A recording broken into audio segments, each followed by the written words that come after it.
Each season, I like to explore some of the new areas and uncover any Easter eggs, secrets, or lore that may be lying around. We did this last season with Ahsa and the aquarium, but now it's time for Throne World Hive madness. Let's take a look at some secrets and backstory you may have missed.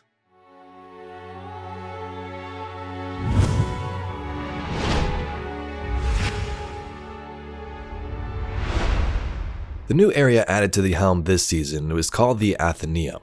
The definition: an institution for the promotion of literary or scientific learning, a library or reading room. This new area was used by the Guardian and Heiress over the season to grow tithes, upgrade our deck of whispers, and get some new gear, the usual seasonal vendor stuff and story content. Let's talk about some of the wildlife in this area. As you enter the portal to this new space, one of the first things you'll notice is the abundance of wildlife scattered around the area. You can see some if you look hard enough before they scurry away, but you can definitely hear it. Crickets and frog noises of sorts dance through the air as you approach the center.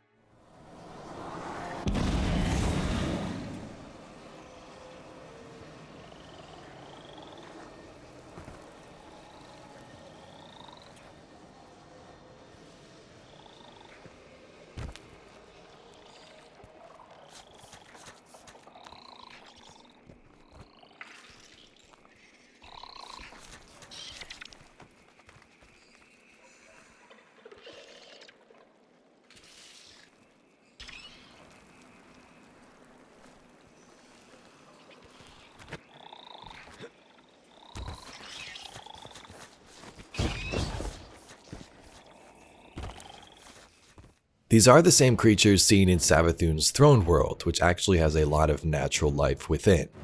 From Witch Queen we've seen throne world looking frogs. There's also this weird worm creature that pops into the ground if you get too close.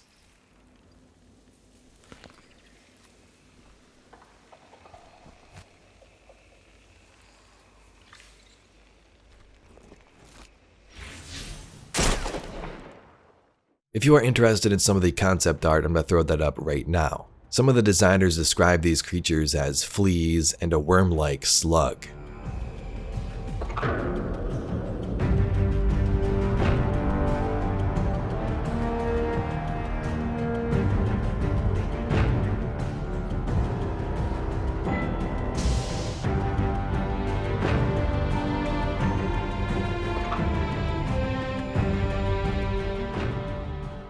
From last season, we know that fish exist in the ponds given the Guardians can fish themselves, and there also seems to be some birds that fly around as well. Don't ask me how the hive manifested those things, I guess it was just in Savathun's mind. Among other things in the lore, crawdads seem to exist as well, or a space magic version of them. Drifter fed one to Heiress.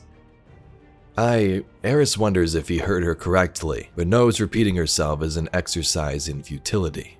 What is this exactly? Pretty damn tasty is what it is. First time I got it right. Thought you'd appreciate someone cooking for you since you, well, you're awful at it. Rat, what are you feeding me? She remembers his hunt earlier in the day, and her stomach turns. Heiress stares at the drifter, mouth agape in a half-heaved gag, her thoughts racing over the things he's claimed to have consumed. You cooked me rotted screebs? What? Drifter chokes on the stew and coughs. I wouldn't feed you that crap, Moondust, he laughs. You never had crawdad stew? He holds his bowl to his lips. Or a close cousin to it, he adds under his breath. Little swamp shrimps, you dig? It's a delicacy. The throne world is teeming with life, and the helm has some of this love crafted within. On the table in this area are the cards Heiress pulled from the Ex-Dearest lore tab. I broke this down in yesterday's video, but it's a similar position to the Celtic cross and can sort of be read to predict Heiress's journey, the outcome being the wish. The deck of whispers was new this season, hive magic used to predict these outcomes. Also give Guardians certain powers and abilities in the seasonal activities. The Arcana cards can be found by basically playing the game, some through those activities, and others found in the world, like this one behind the tree in the helm. With these major Arcana cards comes a brand new 8th Book of Sorrow, which further explains the Hive Sisters and Eris Morn's thoughts. This next one is not really a secret or Easter egg, but it's just fun to do. If you jump on top of the portal, make a 180 and jump towards this direction, you can jump right out of the map. There's no kill barrier if you walk a certain way on the right side, and you can explore this whole area of the helm, even get a better look at the Traveler and Skybox.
One of the most prominent features in this area is the 3 eyes in the skybox. Some believe these belong to Eris Morn, others Savathun, given this is in her throne world.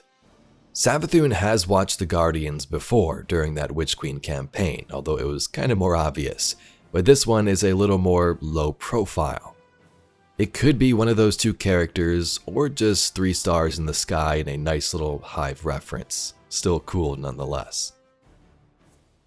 In the starting room for the helm before you enter the portal into the Atheneum, there's also some cool little trinkets.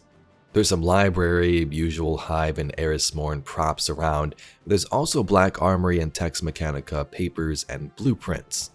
To me, this just seems like props they reuse, something they just put down to give the area some more life, but some players theorize it could hint towards future content, black armory weapons and stuff returning, who knows.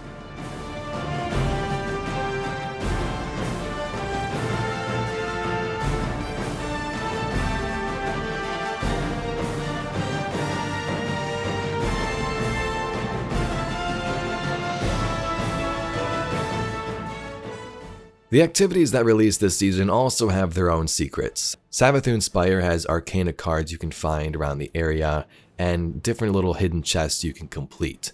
Small tasks like shooting symbols with the correct damage type will unlock these secrets. There are 6 chests in total in that activity, and there's many different guides on YouTube if you'd like them all.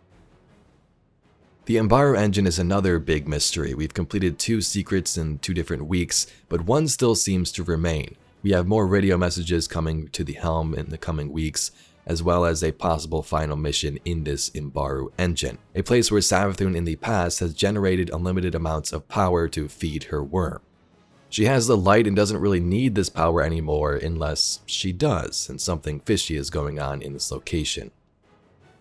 So those are some secrets you can physically see in the game, but what about some cool lore facts you may have missed? Well, I made some videos on some of these, but first up, Mithrax's gauntlet has been causing him pain. He visits Saint 14 and Osiris, and they try to fix it up a bit while they discuss bringing back Savathun. Mithrax feels pain in his arm and his chest, and he draws one of these cards from the Deck of Whispers, which turns out to be the Ascension card, so Mithrax may be evolving into something different. Possibly, eventually, a Guardian. You wouldn't really know it unless you listen to some of these story logs and lore cards, but the Exo Stranger has been going kind of crazy over these past events. She, of course, has experienced the Dark Future, a future where Eris Morn is the big bad of the Destiny universe, even over Savathun. Savathun reported to Eris. In a card, Elsie violently approaches Ikora about this information and they have an argument. Lucky for her though, in the end, Eris was able to contain this power and things seem to be normal. But Guardians, there you have it. Those are some of the secrets and cool little things we found regarding this season. Do you have any Easter eggs or secrets of your own? Leave them in the comments below. I'm sure there's some other cool lore tabs and things I missed. If you'd like to see some other Destiny lore and mysteries just like this video, please be sure to subscribe to the channel. Anyway, I thank you very much for watching and I'll catch you all in the next video.